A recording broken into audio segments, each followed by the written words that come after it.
উৎসর্গ হয়ে গেছেন, কুরবানি হয়ে গেছেন। তাহলে বোঝা গেল আরবি সাল, আরবি বছরের প্রথম মাসটা কুরবানি দিয়ে শুরু করে। আবার আরবি মাসের শেষ মাসটা হলো জিলহজ।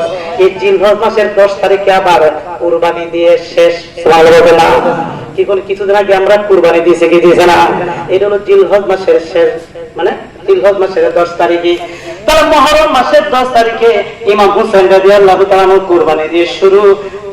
মুহররম মাসের 10 তারিখে কুরবানি দিয়ে শুরু ইমাম হুসাইনের, আর জিলহজ মাসের 10 তারিখ বাবা কুরবানি দিয়ে শেষ। এখানে হাকিকত আছে। এখন 10 তারিখে কি ঘটেছিল বাবা? আহলে বায়ত এর সদস্যদেরকে নির্মমভাবে বাবা শহীদ করেছিলেন এই আশুরার দিনে।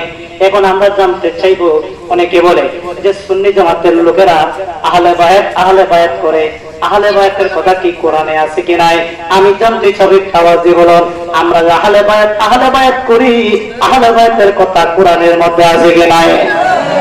কোন জায়গায় আছে? সূরা আযাব আয়াত নম্বর 33 কোরআন শরীফ আমার মোবাইলের মধ্যে আছে। যে যেখান থেকে আমার ওয়াজটা শুনতেছেন কোরআন শরীফ খুলুন, খুলিয়া মিলান, দেখুন আছে কিনা। আহলাল বাইতি ওয়া ইতাহিরুকুম তাতহিরান। আমার আল্লাহ বলেন, আমি আহলে বায়াতকে পবিত্র করে দিয়েছি। সুবহানাল্লাহ। আমি জানতে চাই, আহলে বায়াত কি অপবিত্র না পবিত্র? তাহলে আহলে বায়াতকে পবিত্র করেছেন কে? আল্লাহ। তাহলে এই পবিত্রকে ফার্সিতে বলা হয় পাক। আহলে বায়াত কারা? সকল হাদিস বিশারদগণ বলেছেন আহলে বায়াত হলো মুহাম্মদ সাল্লাল্লাহু আলাইহি সাল্লাম, মাওলা আলী, মা ফাতেমা জাহরা, ইমাম হাসান এবং হুসাইন। জোরে কোন সুবহানাল্লাহ। এই পাঁচজন কি বাবা অপবিত্র না পবিত্র? এই পবিত্রটাকে ফার্সিতে বলা হয় পাক। আর পাঞ্জাতন মানে 5টা দেহ। তাহলে পাক পাঞ্জাতন হলো পবিত্র 5টা দেহ। জোরে জোরে কোন সুবহানাল্লাহ। তাহলে কি আহলে বায়াতের কথা বাবা কোরআনে আছে কি নাই? 2 নম্বর দলিল, যে যেখান থেকে আলোচনা শুনতেন দলিল মিলে দেখুন কোরআনের মধ্যে আছে কি নাই।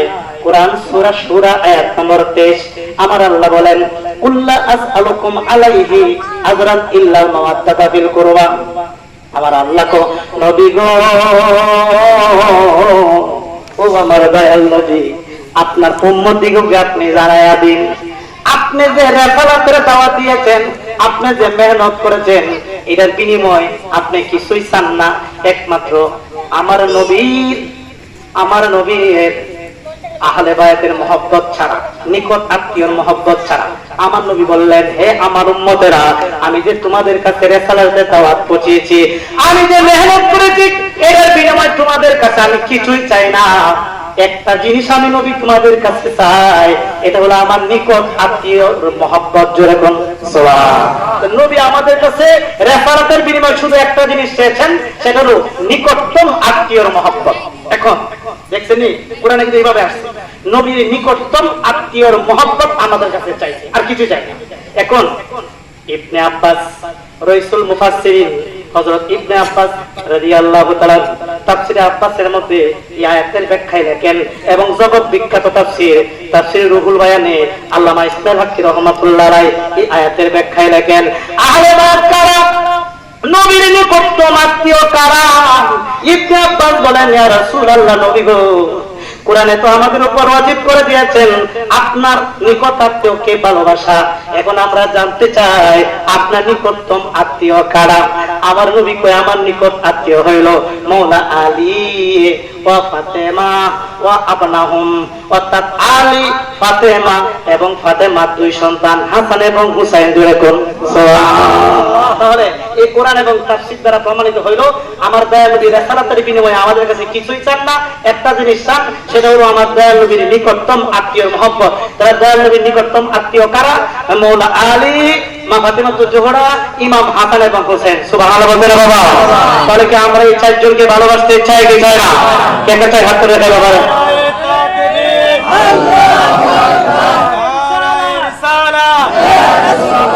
আহলে সুন্নাত ওয়াল জামাত জিন্দাবাদ, জিন্দাবাদ। পবিত্র শুহাদায়ে কারবালার মাহফিল জিন্দাবাদ, জিন্দাবাদ। আল্লামা গাজী হাবিবুর রহমান রেজভী সাহেব জিন্দাবাদ, জিন্দাবাদ। সবাই বলে মারহাবা।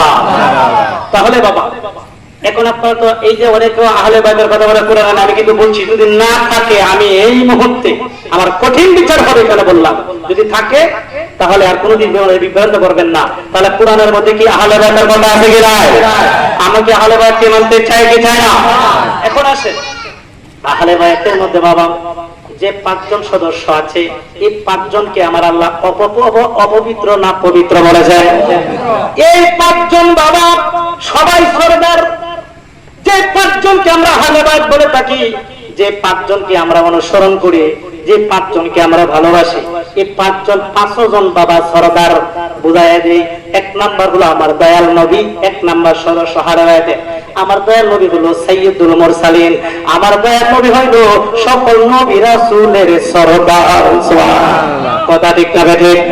2 নাম্বার সদস্য মাওলা আলী, মাওলা আলী হইল সাইয়্যিদুল বেলায়াত, অর্থাৎ মাওলা আলী হলো বেলায়াতের সরদার। সুবহানাল্লাহ। 3 নাম্বার হলো মা ফাতেমাতুজ জাহরা, মা ফাতেমা হইল সাইয়্যিদাতুন নিসায়ে ফি আহলে জান্নাহ, মা ফাতেমা হইল বেহেশতের সকল রমণীদের সরদার। 4 নাম্বার 5 নাম্বার হলো ইমাম হাসান এবং হুসাইন। ইমাম হাসান এবং হুসাইন সম্পর্কে সহিহ তিরমিজিতে বাবুল মানাকিবের মধ্যে হাদিস কানা আছে, আল হাসানি ওয়াল হুসাইন সাইয়্যিদুস সাওয়াবি ফি আহলে জান্নাহ। হাসান এবং হুসাইন হলো বেহেশতের সকল যুবকদের সরদার। তাহলে এই 5 জন সরদার কি সরদার না? তাহলে আমরা যদি সরদারের সাথে একটা প্রেমের কানেকশন লাগাইতে পারি, এই 5 জন সরদারের সাথে একটা প্রেম সেটিং করতে পারি, ইহকার পরকালে আমাদের কোনো ভয় আছে? তাহলে আমরা কি সে আহলে বায়াতকে মহব্বত করতে চাই কি চাই না?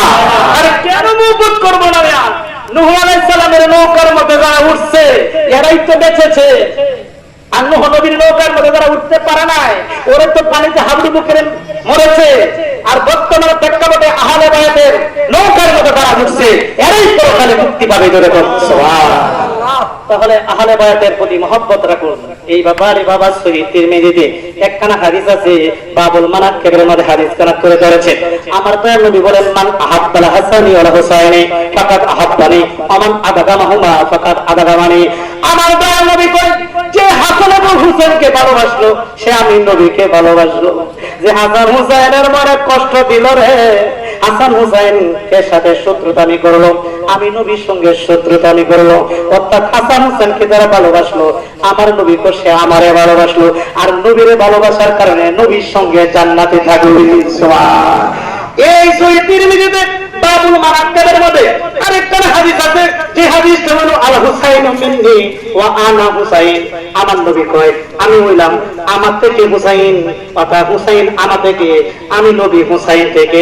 মান আহাব্বাল্লাহ ওয়া আহাব্বাল হুসাইন, যে ব্যক্তি হুসাইনকে ভালোবাসলো সে আমার আল্লাহকে ভালোবাসলো। সুবহানাল্লাহ। তাহলে এর আমরা যারা বসছি আমরা কি ইমাম হাসান হুসাইনকে ভালোবাসতে চাই কি চাই না? তাই বাবা এই নবীর আহলে বায়াতের সাথে যদি আপনার একটা প্রেমের কানেকশন লাগান, ইহকাল পরকালে কোনো ভয় নাই। সুবহানাল্লাহ বলেন বাবা। আবার ফিরে এলো রে মুহররমের চাঁদ, নবীর বংশ শহীদ হলো কারবালার ময়দান। আবার ফিরে এলো রে, আবার ফিরে এলো রে মুহররমের চাঁদ, নবীর বংশ কারবালার ময়দান। আবার ফিরে এলো আল্লাহ হাসান শহীদ জোহর কাইয়া হোসেন কারবালায়, ফুরাত পারে দুধের শিরু আজগর তীরে খাই। আল্লাহ হাসান শহীদ জোহর কাইয়া হোসেন কারবালায়, ফুরাত পারে দুধের শিশু আজগর তীরে খাই। তীরের আঘাতে গেল, তীরের আঘাতে গেল আজগর আলীর পান। আবার ফিরে গেল রে, আবার ফিরে গেল রে মুহররমের চাঁদ, নবীর বংশ শহীদ হলো কারবালার ময়দান। আবার ফিরে গেল আল্লাহ গাছের পাতা জয়রা পড়ে সকিনার কান্দায়। কাশেম যখন বাসুরাতে কাশেম যখন রন করিতে যায়, আল্লাহ গাছের পাতা জয়রা পড়ে সকিনার কান্দায়। বাসুর ঘরে কাশেম যখন রন করিতে যায়, হাতের মেহেন্দি মুছার আগে, হাতের মেহেন্দি মুছার আগে স্বামীরে হারায়। আবার ফিরে গেল রে, আবার ফিরে গেল রে মরণের চাঁদ নবীর বংশ শহীদ হলো কারবালার ময়দান আবার ফিরে নবী চিৎকার দিয়ে বলেন মারহাবা।